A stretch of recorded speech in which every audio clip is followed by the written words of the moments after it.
Good afternoon, everyone. The path of destruction. We're seeing it across all continents now. Derechos, double typhoons, record floods, and how is this going to affect food production across the globe? Prices up even further, beginning now.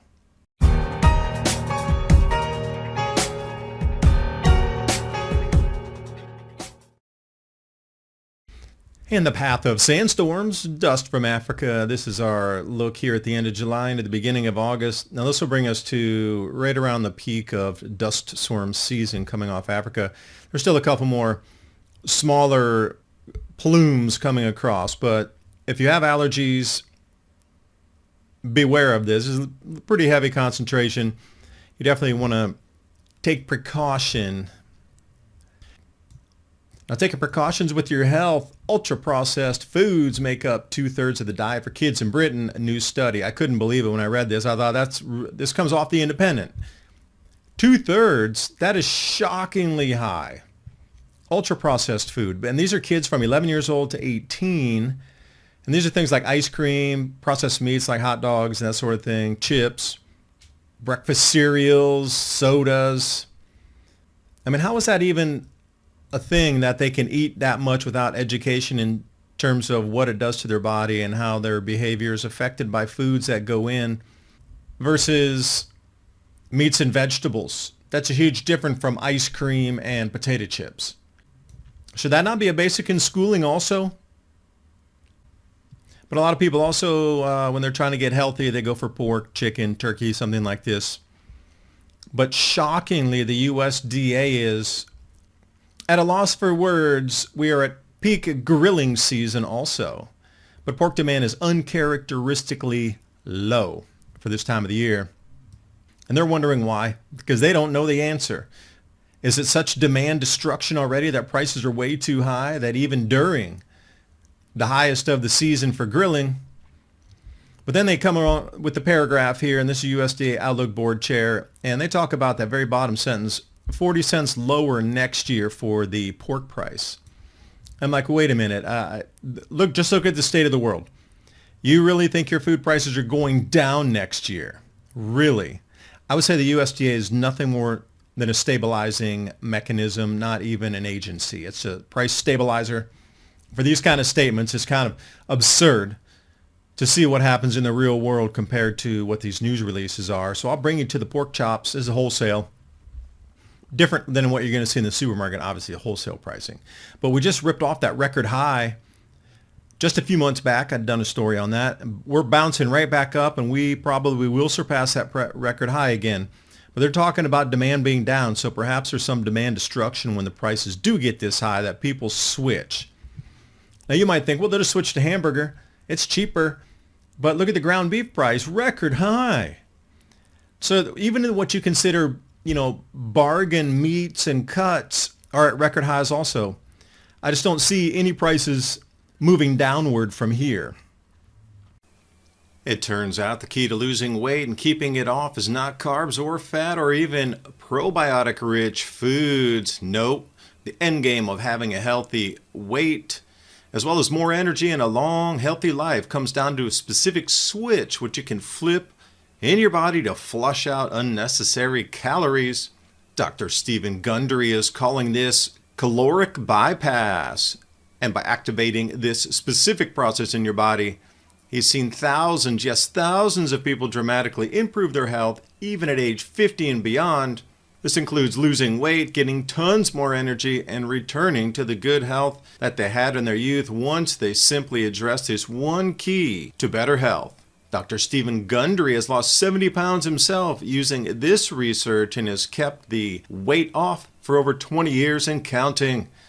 His digestive issues are gone, his health is fantastic, and he feels younger and healthier today than he did in his 40s.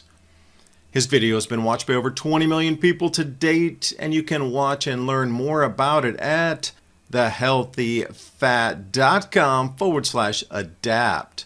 And he'll teach you exactly how he's kept his weight off for free at thehealthyfat.com/adapt. Click on that link in the description box below. And now on with the video. And the reason I would say that is a lot of the animal feed, corn, these sort of things, this derecho just ripped a giant hole through American crop production.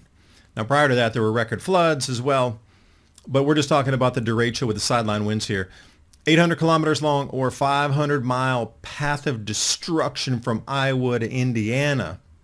105-mile-per-hour winds through the crop zones on chest-high corn. You can see clearly that rip in purple through the center there.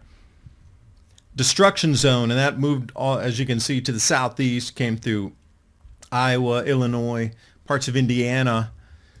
And from the ground eye view here, or bird's eye view, however you like to say that, this is what the crops look like as the storm passed.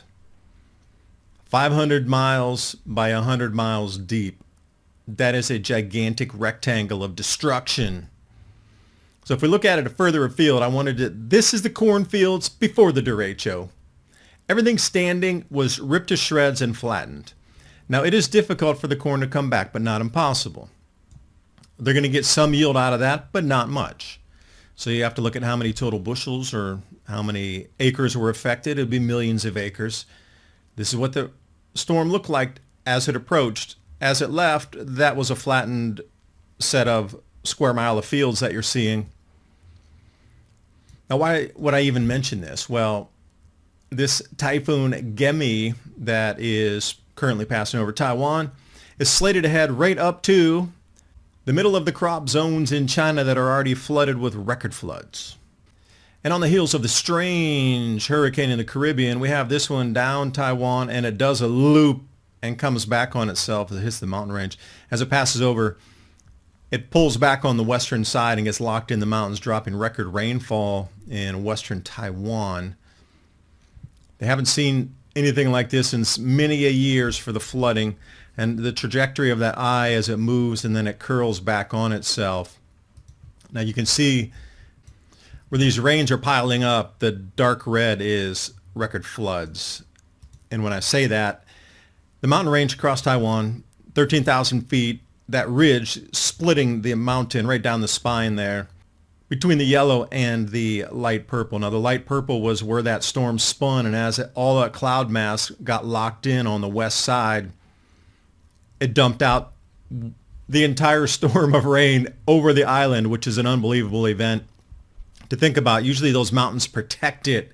This time it did the opposite. It locked all that backflow and poured out.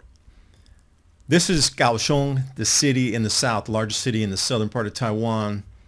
Now, if this is the city, you have to think, wow, their drainage is, top notch. They get typhoons every year, and they've been improving their drainage for 50 plus years. This is a exit water extraordinaire, but they're unable to cope with this. It's just too much water.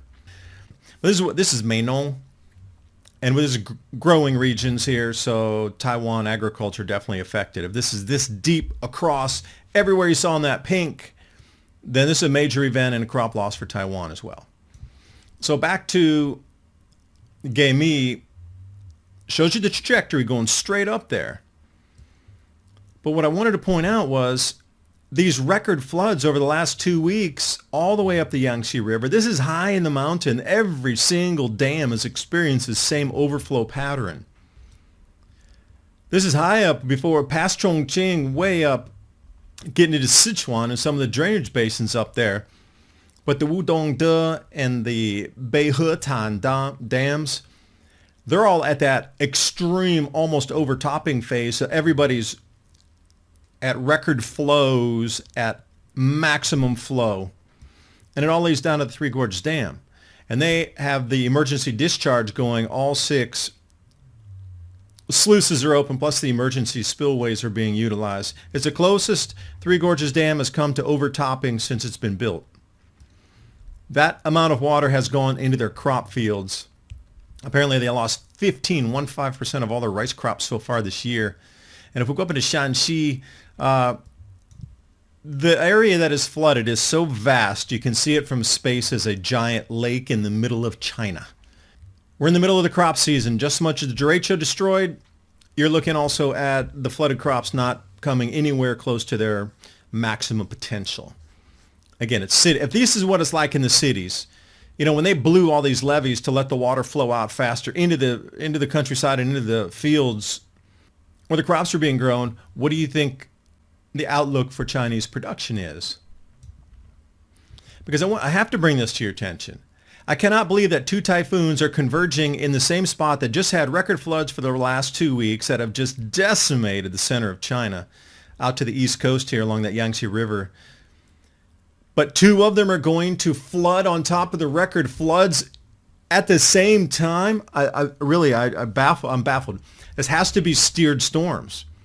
There's no other possibility. I mean, this is, what would you call this? Sending multiple flood events into the crop zones of a nation.